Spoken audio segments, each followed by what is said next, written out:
नमस्कार, जोहार, मैं संजय और आप देख रहे हैं न्यूज झारखंड। चलिए जानते हैं सुबह से लेकर शाम तक की तमाम बड़ी खबरों को।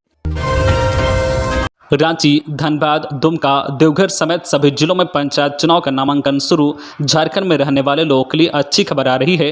ताज़ा रिपोर्ट के मुताबिक रांची, धनबाद, दुमका, देवघर समेत सभी जिलों में पंचायत चुनाव का नामांकन आज से शुरू हो गया है। जो भी उम्मीदवार पंचायत चुनाव लड़ना चाहते हैं वो आज से नामांकन दाखिल कर सकते हैं। खबर के अनुसार झारखंड पंचायत चुनाव में नामांकन की प्रक्रिया 23 अप्रैल तक चलेगी। पहले चरण के तहत 21 जिलों के 72 प्रखंडों में विभिन्न पदों के लिए चुनाव होगा। इसको लेकर राज्य निर्वाचन आयोग ने दिशा निर्देश जारी कर दिया है। आपको बता दें कि पहले चरण के लिए आज से ही नामांकन शुरू हो गया है, जो 23 अप्रैल 2022 तक चलेगा। मिली जानकारी के अनुसार पहले चरण के लिए 14 मई को मतदान होगा। ग्राम पंचायत वार्ड सदस्य के 14,079 पद, मुखिया के 1127 पद, पंचायत समिति सदस्य के 1405 पद और जिला परिषद सदस्य के 146 पदों पर मतदान किया जाएगा। लोहरदगा में लगातार माहौल बिगाड़ने की कोशिश। अल्पसंख्यक समुदाय के धार्मिक स्थल पर फेंके गए पत्थर, स्थिति नियंत्रण में, इंटरनेट सेवा बहाल। झारखंड के लोहरदगा जिले में असामाजिक तत्व लगातार माहौल बिगाड़ने की कोशिश कर रहे हैं। इसी बीच जिले में बंद इंटरनेट सेवा बहाल कर दी गई है। शुक्रवार की रात स्नेहा प्रखंड मुख्यालय स्थित अल्पसंख्यक समाज के धार्मिक स्थल पर पत्थर फेंक कर हालत को फिर खराब करने का प्रयास हुआ है। समाज के लोगों ने इसकी सूचना पुलिस को दी। सूचना के तत्काल बाद स्नेहा पुलिस प्रशासन की टीम मौके पर पहुंची।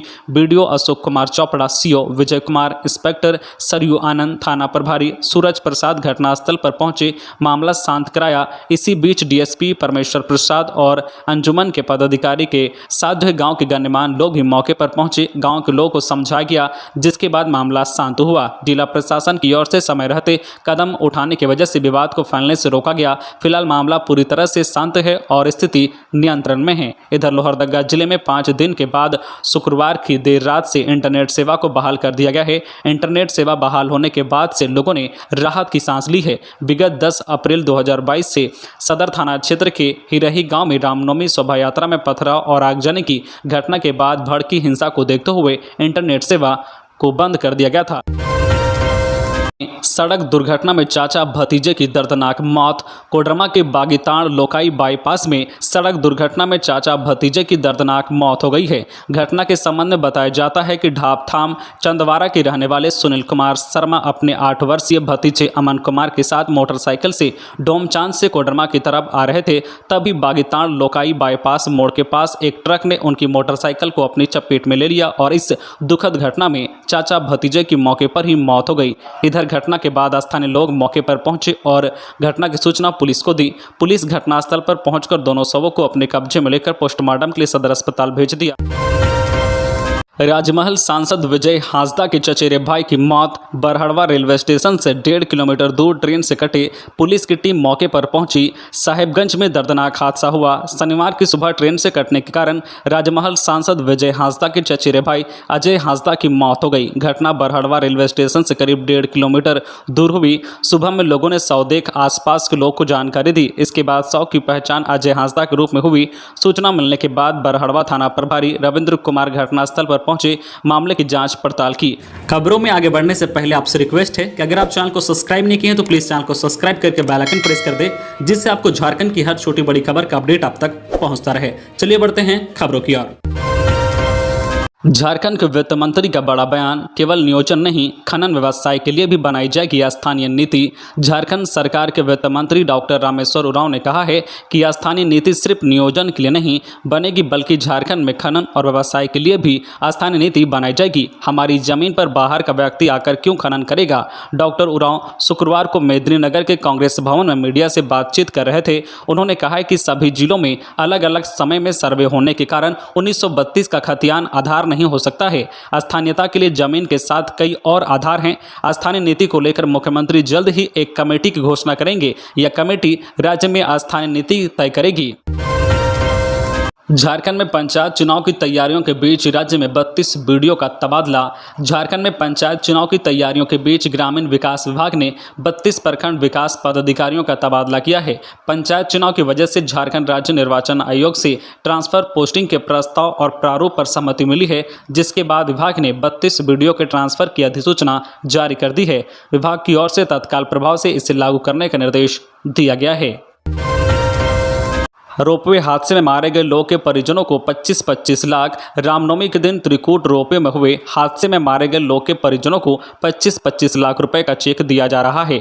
भाजपा सांसद निशिकांत दुबे की ओर से की गई पहल के बाद त्रिकूट रोपवे का संचालन करने वाली कंपनी DRCC की ओर से मृतकों के परिजनों को राशि देने के लिए जिला प्रशासन को चेक शुक्रवार को उपलब्ध करा दिया गया है। सांसद निशिकांत दुबे ने बताया कि घटना के बाद से ही वह DRCC के निदेशक आदित्य सावरिया व दिव्या सावरिया के संपर्क में रहे। उन्होंने हादसे में मारे गए लोगों के परिजनों के लिए कंपनी की ओर से मुआवजा राशि देने के लिए दबाव बनाया। अंततः कंपनी के डायरेक्टर की ओर से सभी मृतकों के परिजनों को 25-25 लाख रुपए का चेक देने का निर्णय लिया गया है। उसके बाद उन्होंने पीड़ित परिवार में सही व्यक्ति या आश्रित तक राशि पहुंचाने के उद्देश्य से चेक कंपनी की ओर से जिला प्रशासन को शुक्रवार को सुपुर्द कर दिया गया है। अब जिला प्रशासन की ओर से मृतकों के परिजनों को मुआवजा राशि के रूप में कंपनी की ओर से सौंप दिया जाएगा।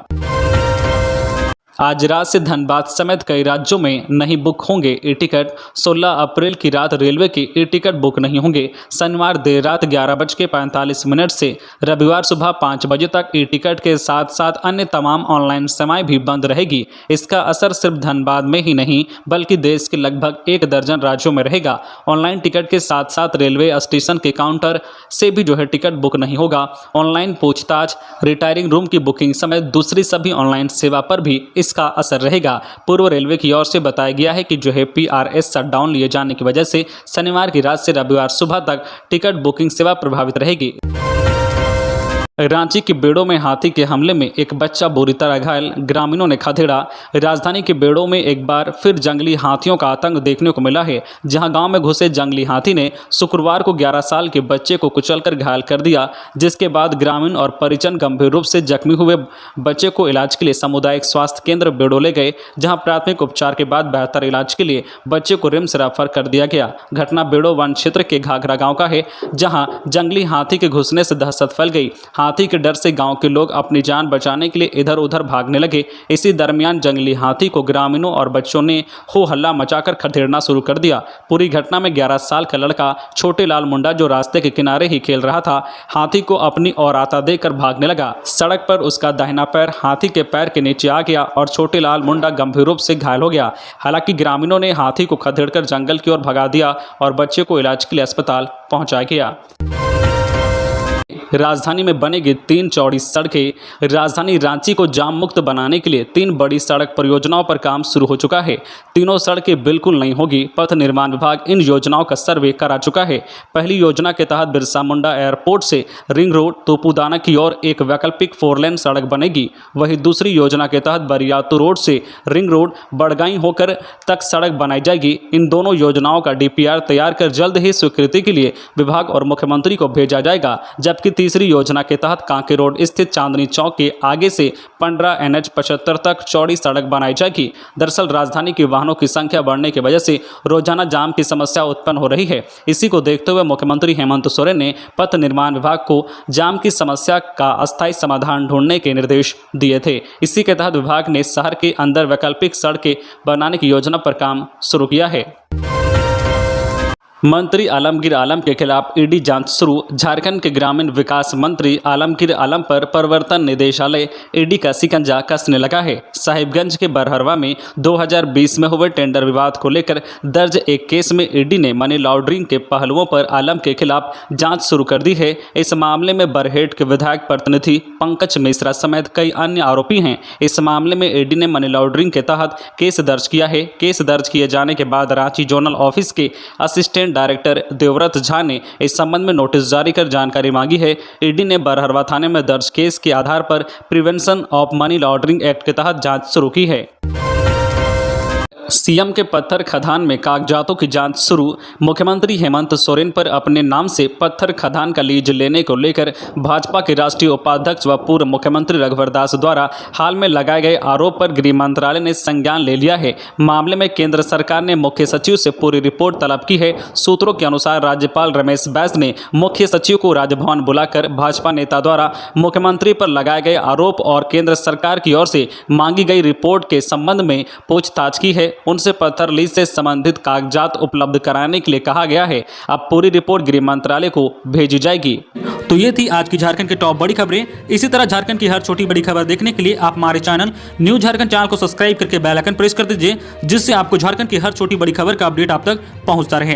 तो आज के लिए बस इतना ही, हमें दीजिए इजाजत, फिर मिलते हैं नेक्स्ट न्यूज में।